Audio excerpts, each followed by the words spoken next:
السلام الله عليكم أحبتي الكرام.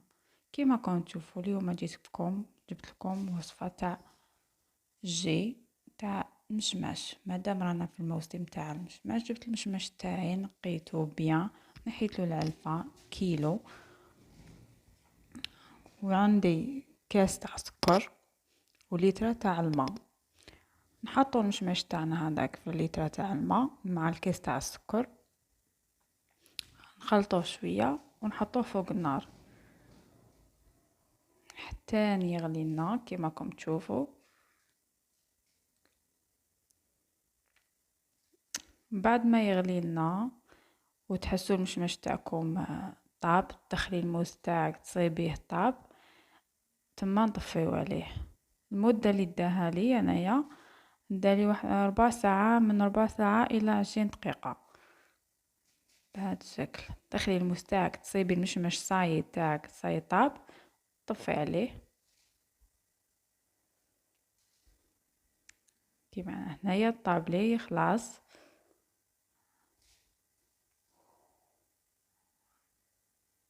نطفيو عليه. وهنا بعد ما برد لي نخلوه يبرد كامل، ماشي يبرد كامل صاي، تقدري تمسي طنجرة تاعك.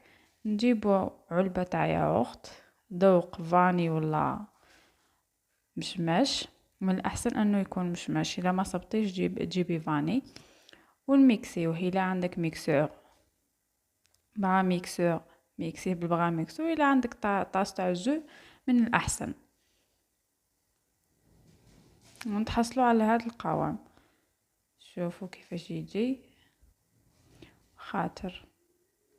واللي يحب يشربوا هكا يشربوا، واللي يحب يزيدلو الماء يزيدلو. هذه حسب الذوق وحسب الرغبة تاع الشخص والحلاوة تاعك. اللي يحب يزيد السكر يزيد، اللي يحب يخليه كيما راه يخليه. انا بطبيعة الحال راح نزيدلو الماء، ما نخليهش هكا. وهكا نكونوا استغلينا الفرصة تاع المشماش وشربنا جو طبيعي ناتورال. ونتمنى انكم تجربوه وتعجبكم الوصفة، وتخليوا لي تعاليق شابة، وتزوروا قناتي وتدعموني، وشوفوا النتيجة الأخيرة كيفاش جا.